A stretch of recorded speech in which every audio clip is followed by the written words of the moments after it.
बिस्मिल्लाहिर्रहमानिर्रहीम। जैसा कि हम क्रिमिनल ट्रायल पे बात कर रहे हैं और क्रिमिनल ट्रायल की जो है वो डिफरेंट स्टेजेस हैं, इन्वेस्टिगेशन, इंक्वायरी एंड ट्रायल। ये तीनों टर्म्स का जो है वो एक जनरल रिव्यू आज हम डिस्कस कर लेते हैं। उसके बाद एक प्रैक्टिकल केस की तरफ जाएंगे कि इस केस के हवाले से इन तमाम चीज़ों की क्या अहमियत है और इसकी इम्पोर्टेंस को जो है डिस्कस करेंगे। Investigation, inquiry and trial. Investigation जो है वो for the purpose of collection of evidence against the accused to the guilt of the accused. Police officer जो है वो एविडेंस कलेक्ट करेगा उस ऑफेंस से रेलिवेंट जो है, ताकि कल को जो है at the time of trial और मुलजिम के खिलाफ जो है शहादत को पेश किया जा सके और उसके खिलाफ एलिगेशन साबित किया जा सके। इंक्वायरी जो है वो डेफिनेटली डोमेन है मजिस्ट्रेट की, और मजिस्ट्रेट जो है वो इंक्वायरी कर सकता है। उसका मकसद ये होता है कि prove the guilt of the accused, कि वो किसी के अगेंस्ट जो है वो उसका गिल्ट अगर प्रूव करना है तो फिर उस हवाले से जो है inquiry always conducted by the magistrate. और थर्ड जो टर्म इसमें यूज होती है trial. Trial is the judicial proceeding which after recording of evidence determine the guilt of the accused and it result in acquittal or convictions। तो ये जो है तीन स्टेजेस जो है क्रिमिनल ट्रायल के हवाले से जो है अक्सर आप देखेंगे हमारी नज़र से गुजरती है। और इसका जो प्रैक्टिकल नॉलेज है वो उस हवाले से जो आज हमने केस का इंतखाब किया, जो कि प्रोहिबिशन ऑर्डर 1979 के हवाले से है। इसमें 3/4 की एक एफ.आई.आर एक अक्यूज के खिलाफ जो है दर्ज हुई, और उसमें क्या क्या स्टेजेस थी और उसमें क्या क्या एविडेंस कलेक्ट करना ज़रूरी था और क्या क्या एविडेंस जो है वो तफ्तीशी ने कंप्लीट की है इस केस के हवाले से। इन तमाम चीज़ों को प्रैक्टिकली आज हम डिस्कस करेंगे। और आप ये देख लीजिए कि इसकी एफ.आई.आर को ही आप देख कर अंदाज़ा लगा सकेंगे आज के बाद के एफ.आई.आर के अंदर क्या क्या डिफेक्ट्स थे, जिसकी वजह से जो है वो प्रोसिक्यूशन का केस जो है वो कमज़ोर हो गया और इसका अपना जो है बेनिफिट वो अक्यूज़ को जाएगा। और जैसे कि आप जानते हैं कि accuse is a favourite child of law, और स्लाइड से डिफरेंस जो है, स्लाइड से जो है कंट्राडिक्शन जो है, और स्लाइड से जो डाउट है वो always goes to the accuse. इसमें सुपीरियर कोर्ट्स की नंबर ऑफ जजमेंट्स मौजूद है, और जो कि इस बात को डिटरमिन करती है कि जब भी कभी मुलजिम के खिलाफ जो है वो केस साबित नहीं होगा और स्लाइड से डिफरेंस आएगा तो उसका फेवर जो है ऑलरेडी उसकी फेवर जो है वो अक्यूज़ की उसमें फेवर में जाएगी। क्रिमिनल ट्रायल के हवाले से जो है वो आज जो हमने केस का इंतखाब किया वो मैं इसकी एफ.आई.आर आपके सामने रीड आउट कर देता हूँ। इसमें क्या एफ.आई.आर थी और इसके क्या फैक्टर थे, ताकि उसके बाद जो है इसका प्रैक्टिकल जो है रिव्यू किया जा सके। ये जी एक एफ.आई.आर है मुकदमा number so and so dated 18/8/2022, और ये रिपोर्ट होता है 18/8 को ही रिपोर्ट हो गया 6:15 पर। अक्रेंस का जो टाइम है वो 5:55 जो बताया गया एज़ पर एलिगेशन। और इसमें जो है सरकारी एक तहरीर है जिसके तहत जो है मुकदमा दर्ज हुआ है मुलजिम के खिलाफ। मन ऐसा ही अलॉन्ग विद फला फला फला सरकारी गाड़ी पर सिलसिला गश्त पड़ताल व मुकाम सो एंड सो मौजूद था कि एक शख्स सड़क के किनारे जहरी गेंद पकड़े हुए खड़ा था, जो कि पुलिस पार्टी को देखकर फिसलने लगा, जिसको बामदाद हमदारियाँ मुलाजमान काबू कर लिया गया। दरियाफ्त पर मस्कूरा ने अपना नाम व पता जो है सो एंड सो बताया। जहरी गेंद जो है प्लास्टिक बरंग नीला को चेक करने पर शराब देसी जो है बरामद हुई। 32 लीटर जो है ये शराब का एलिगेशन है, इसके खिलाफ जो है वो देसी शराब बरामद हुई, और जिसमें से 10 औंस जो है शराब बतौर नमूना PFS से अलहदा करके 2 पार्सल तैयार किए गए, सरबमोहर किया गया और बतौर सब वजह सबूत कब्जा में लेकर जो है फ़र्द मुकर्रर की गई, और फ़र्द पर जो है गवाह ने अपने अपने दस्तखत कर दिए। और एलिगेशन जो है इसके अंदर ये है कि मुलजिम ने नोश व फरोश की खातिर जो है ना, यानी पीने और सेल करने की गर्ज से जो है ये शराब अपने कब्जे में रखी, लिहाजा जो है वो तहरीर सरासा मुरतब करके बगैर इंदराज मुकदमा बदस्त कांस्टेबल का नाम यहाँ पर मेंशन किया हुआ है, उसके ज़रिए थाने में भिजवा दिया गया ताकि मुकदमा जो है दर्ज किया जा सके। फर्स्ट ऑफ ऑल तो आप ये देखेंगे कि ये जो तहरीर है इसमें जिस जगह पर ड्यूटी बताई गई बस सिलसिला गश्त पड़ताल, इस जगह की कोई भी रपट जो है रिकॉर्ड का हिस्सा नहीं बनाया गई प्रोसिक्यूशन साइड से, क्योंकि जब ये केस ट्रायल के लिए पेश होगा तो फर्स्ट ऑफ ऑल जो है उनकी ड्यूटी आया कि उस वक्त रेलिवेंट टाइम फलां जगह पर थी भी या नहीं थी, इस बात को जो है प्रोसिक्यूशन साबित करना है। रपट अहमद रवानगी और वो जो ड्यूटी उनकी थी पुलिस मुलाजमीन की, वो उस जगह पर रेलिवेंट टाइम थी भी या नहीं थी, इस चीज़ को जो है वो अदालत ने भी देखना है, और ये रेलिवेंट फैक्ट है इसको साबित करना बड़ा ज़रूरी है। जैसे कि चार्ज के अंदर जो है वो रेलिवेंट फैक्ट्स जितने भी होंगे उसमें टाइम है, डेट है और mode and manner commission of fence, ये तमाम की तमाम चीज़ें जो है वो साबित करना प्रेसिडेंट की जिम्मेदारी है। और ये एक बहुत बड़ा गुना है जिसके तहत जो है इसका बेनिफिट जो है ऑलवेज जो है गोज टू द अक्यूज। ये उसको उसका डेफिनेटली ट्रायल के टाइम पे जो है फ़ायदा मिलेगा, जब इसकी इनकी जो रपट आमद रमान की रेलिवेंट टाइम उस जगह पर नहीं होगी तो फिर ये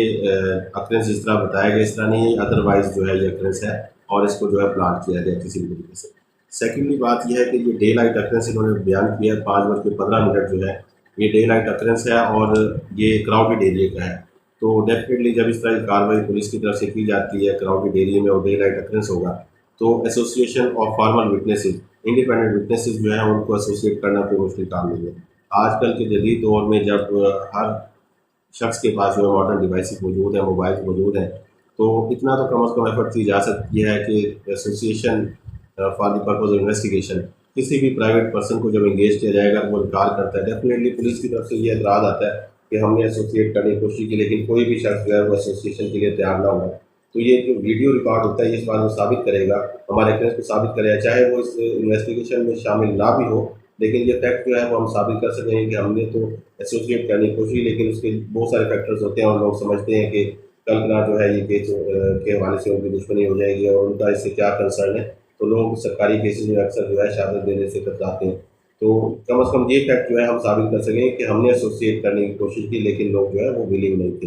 तो एक तो ये जो है बड़ा इंपॉर्टेंट फैक्टर है कि डे लाइट अक्रेंस है और उसमें किसी भी प्राइवेट विटनेस को एसोसिएट नहीं किया। और तीसरी बात जो है इसके अंदर जो बड़ा अहम पॉइंट है वो ये है कि जेरी कैन जो है उसमें शराब देसी जो है वो कहते हैं बरामद हुई 32 लीटर। ये 32 लीटर शराब जो है बरामद हुई है, ये इस हवाले से कोई एविडेंस रिकॉर्ड पर नहीं है कि डिटरमिन कैसे हुआ कि ये देसी शराब है,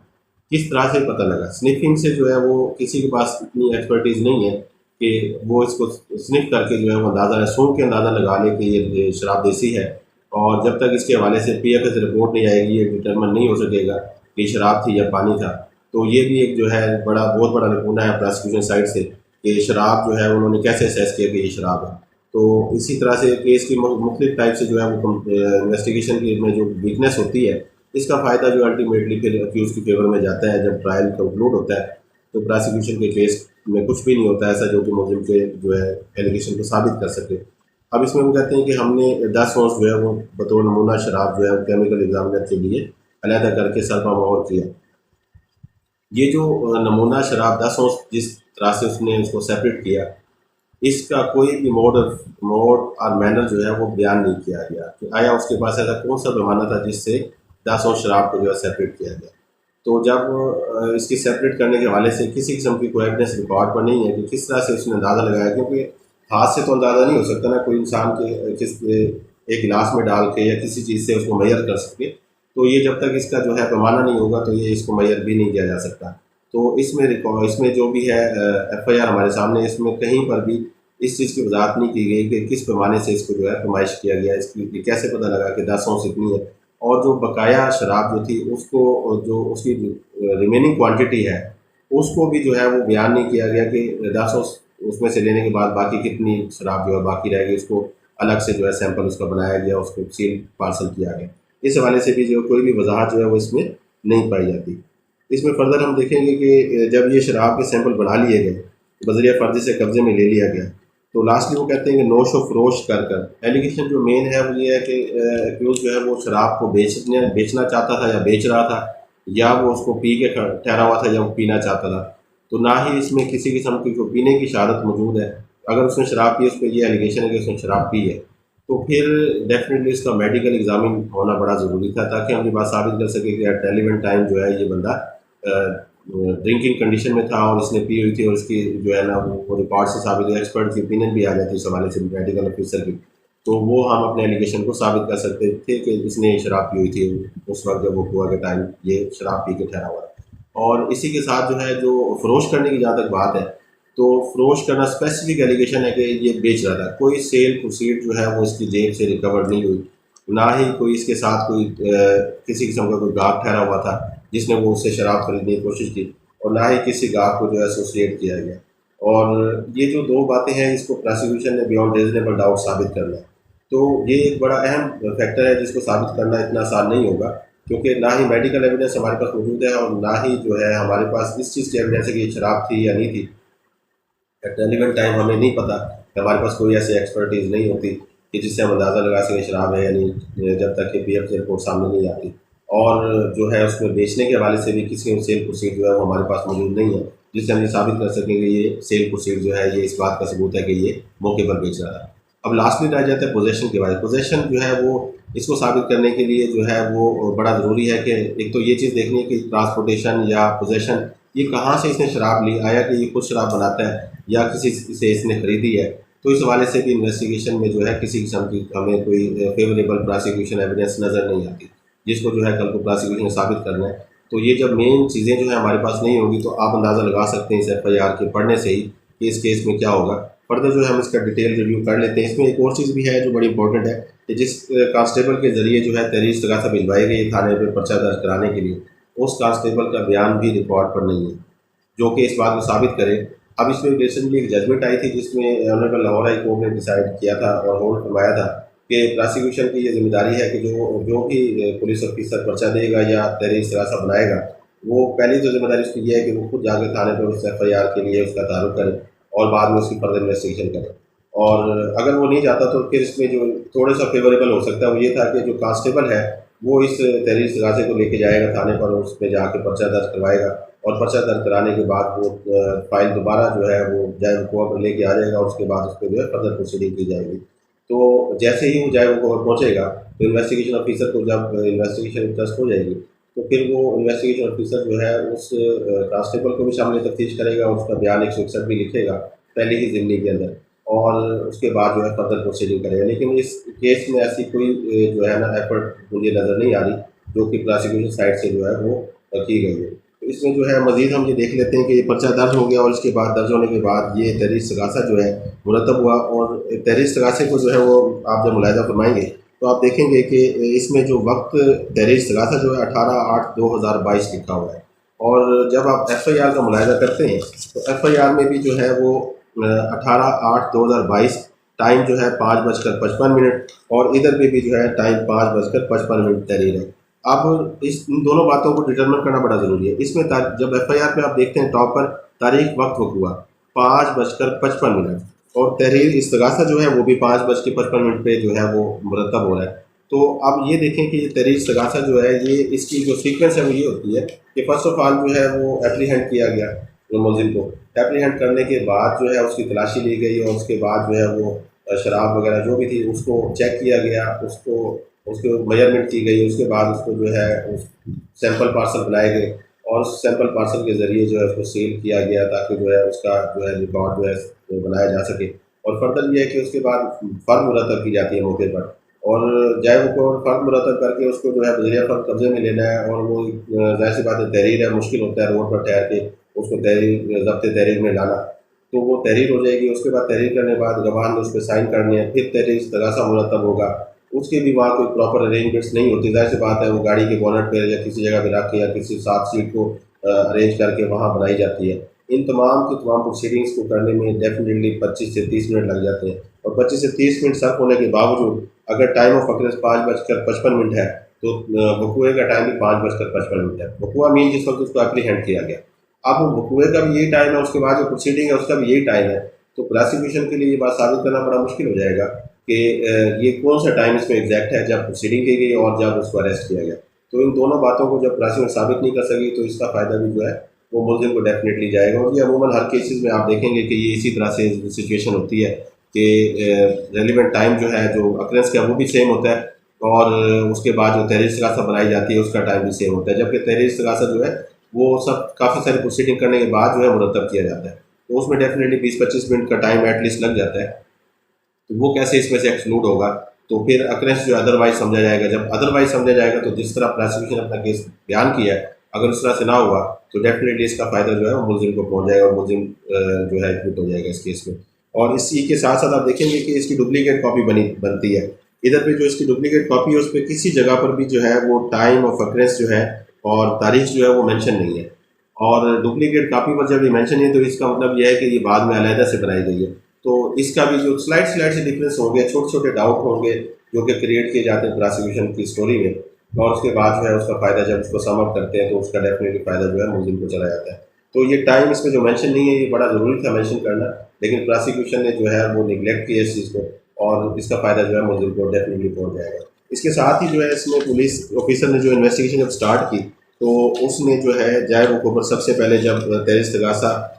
थाने से वापसी आई फाइल और इन्वेस्टिगेशन इंटरेस्ट हो गई तो इसमें किसी जगह पर भी ये मेंशन नहीं है कि जो कांस्टेबल तहरीर इस्तग़ासा लेके गया था वही इस तहरीर इस्तग़ासा को जो है वापस जाए वो खबर लेके आया। ये कहीं पर भी मेंशन नहीं है और ना ही इसको शामिल तफ्तीश किया गया। तो फिर ये बात समझी जाएगी कि ये वकूआ जिस तरह बयान किया जा रहा है इस तरह से नहीं है, क्योंकि अगर इस तरह से होता तो फिर वो कांस्टेबल जो तहरीर इस्तिगासा थाने पर ले गया था, डेफिनेटली उसने ही फाइल वापस लेके आनी थी और उसके बाद उसकी फर्दर प्रोसीडिंग होनी थी। और उसके बाद जो है हम तफ्तीशी ने जो है गवाहान के बयान लिखे, मौके पर जो गवाहान मौजूद थे, नक्शा मौका जो है उसने मुरतब किया। नक्शा मौका जो है उसको मुरतब करते हुए रेलिवेंट और एक बड़ा इंपॉर्टेंट डॉक्यूमेंट है प्रोसिक्यूशन साइड से, जिसको हमने साबित करना होता है कि जय मकवा पर इसी तरह से मामला हुए जिस तरह बयान किए गए। तो नक्शा मौका जो है वो ऑलवेज जो है वो डिटरमन और होता है और उसको जो है बनाया जाता है डेफिनेटली प्रोसिक्यूशन साइड से। जब ये बनाया जाता है डॉक्यूमेंट, तो इस डॉक्यूमेंट को प्रूव भी करना है। इस डॉक्यूमेंट को प्रूव करने के लिए जो इम्पोर्टेंट फैक्टर है वो ये है कि गवाहान जो है उनकी मौजूदगी और निशानदेही पे ये बनता है। और जैसे कि इसमें लिखा भी हुआ है कि फ़लाँ जगह पर गवाहान मौजूद थे और फ़लाँ जगह पर जो है इसको अप्रीहेंड किया गया। लेकिन ये नक्शा मौका जो है इसको किसी भी गवाह ने या किसी भी जो है वो कंप्लेनेंट खुद ने इसकी कहीं पर वजाहत नहीं की गई कि ये नक्शा मौका जो है इसको कहीं से अटेस्ट किया गया या इसको इसकी मौजूदगी साबित की जाए गवाहान की ये मौके पर मौजूद थे, उन्होंने वहीं पर इसको अटेस्ट भी किया। तो ये जो नक्शा मौका है इस पर किसी किस्म के अटेस्टेशन जो है विटनेसेस की मौजूद नहीं है, तो समझा जी जाएगा कि ये गवाहान की पॉइंटेशन पे नहीं बनाया गया। जब ये गवाहान की पॉइंटेशन पे नहीं बनाया गया तो फिर इसका फ़ायदा भी जो है डेफिनेटली एक्यूज़ को जाएगा। और क्योंकि ये नक्शा जिस तरह बताया गया इस तरह से बनाया जाता तो डेफिनेटली इसके ऊपर गवाहान के साइन भी मौजूद होने थे। उसके बाद आ जाते हैं जी इसकी फ़र्द का, जो जहाँ तक मामला आते हैं फ़र्द इन्होंने मुरतब कर ली, फ़र्द पे गवाहान के साइन वगैरह हो गए और शनाख्त सर्टिफिकेट इन्होंने इतलाफ़ किया है। ये शनाख्त सर्टिफिकेट ऐसा डॉक्यूमेंट होता है जो कि प्रोसिक्यूशन ने इस बात को साबित करना होता है इसका क्रिमिनल रिकॉर्ड मुलजिम का जो है वो फ़लाँ केसेस के खिलाफ रजिस्टर्ड हुए। खाली केसेस को मेंशन कर देना जो है वो ज़रूरी नहीं होता। उन केसेस की फेट क्या हुई, आया कि उसमें वो मुलजिम सज़ा हुआ या बरी हो गया। अगर बरी हो गया तो ये तो फेवर में चलेगी मुलजिम की, तो फिर ऐसा रिकॉर्ड जो है वो तो प्रोसिक्यूशन को फेवर नहीं कर सकता किसी भी सूरत। तो इसमें जो है शनाख्त पीरियड के ऊपर उन्होंने लिखा है कि अदम रिकॉर्ड पाया गया। जाहिर सी बात है जब वो अदम रिकॉर्ड पाया गया तो फर्स्ट ऑफेंडर है ये, जब मुलजिम फर्स्ट ऑफेंडर होगा तो कोर्ट जो है लीनियंट भी लेते हुए डेफिनेटली अगर केस साबित भी प्रोसिक्यूशन करती है तो कोर्ट इसमें लेसर पनिशमेंट की तरफ चली जाएगी और लीनियंट व्यू लेगी। जाहिर सी बात है वो और फर्स्ट टाइम उसने किया है तो डेफिनेटली कानून जो है फर्स्ट टाइम जो इतने कोर्सिव मेजर्स अडॉप्ट नहीं करता सज़ा के टाइम पर, बल्कि वो रिफॉर्मेशन को अडॉप्ट करते हुए प्रोबेशन टाइप की कोई सज़ा इसको हो जाएगी, वार्निंग दे दी जाएगी कि दोबारा वो ऐसा ऑफेंस जो है वो ना करे। तो जिस तरह से प्रोसिक्यूशन ने ये बयान किया इस तरह से जो है ये केस नज़र नहीं आ रहा डेफिनेटली, क्योंकि इसमें बहुत सारे डिफेक्ट्स हैं और इन डिफेक्ट्स का जो है डेफिनेटली फ़ायदा जो है वो मुलजिम को जाएगा। और इसके साथ ही हम इसको मज़ीद अगर देखेंगे तो इसमें जो है वो प्रोसिक्यूशन ने जो है कलेक्शन ऑफ एविडेंस के हवाले से वो क्या क्या उन्होंने मज़ीद एफर्ट किए हैं वो भी जो है सफ़ा मिसल पर किसी तरह से नज़र नहीं आ रही। अब जैसे ही इन्वेस्टिगेशन जय मुकव्वर से मुकम्मल कर ली तफ्तीशी ने, उसके बाद वो तफ्तीशी जो है वापस थाने पर आता है। ये कहीं पर वजाहत नहीं है वो किस वक्त किस तरह से जो है थाने पर वापस पहुँचाया, कि सरकारी गाड़ी पर था, उसके साथ कौन कौन से मुलजमान थे और किस तरह से उसके साथ मुलाजमीन थे, किसी को भी जो है उसने मेंशन नहीं किया। तो रेड प्रोसीडिंग जो है मशकूक सी समझी जाएगी। और जैसे ही वापस आया उसने जुडिशल लॉकअप में उसको जो है वो मुलजिम को तलब कर दिया और इसके साथ ही जो है वो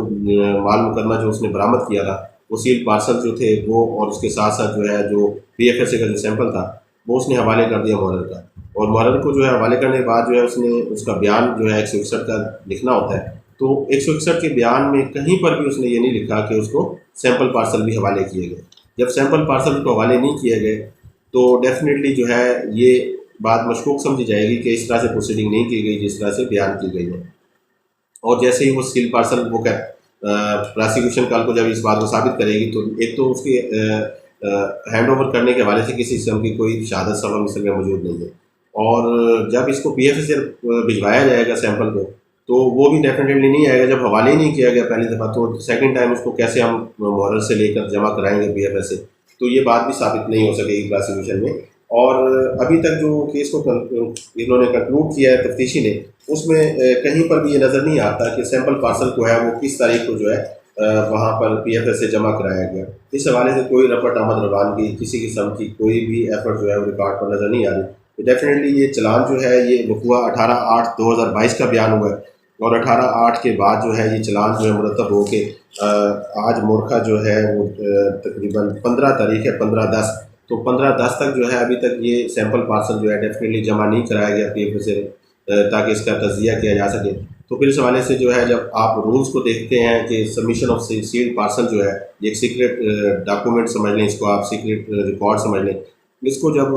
प्रॉपर टाइम पर जमा नहीं कराया जाएगा। रूल्स जो है इस हवाले से 2001 के जो है क्रिमिनल केस में जो है सैंपल पार्सल जमा कराए जाते हैं control of narcotic substance act के हवाले से, जितने भी जो है सील्ड पार्सल जमा कराए जाते हैं पेपर से, वो 72 आवर्स के अंदर जमा कराना बड़ा ज़रूरी है। उसका रूल 4 और सब क्लास 2 जब आप देखेंगे उसमें बड़ा क्लियर कट लिखा हुआ है कि 72 आवर्स में जो है उसको जमा कराना बड़ा ज़रूरी है। तो प्रोसिक्यूशन ने इस ड्यूटी को भी है जो निगलेक्ट किया, और इसका डेफिनेटली फ़ायदा जो है वो एक्यूज़ को जाएगा, क्योंकि जब ये देर से सैंपल जमा होगा तो इसकी जो रिपोर्ट है वो प्रोबेशन ऑर्डर के तहत जो है जो उसको हमने गिल्ट साबित करना है मुलजिम का, इस हवाले से डेफिनेटली नहीं आ सकेगी। और ये वो तमाम के तमाम डिफेक्ट्स थे जिनकी बेस पे जो है वो मुलजिम को बरी कर दिया जाता है, और फिर लिखा जाता है कि prosecution majorly failed to prove the case against the accused.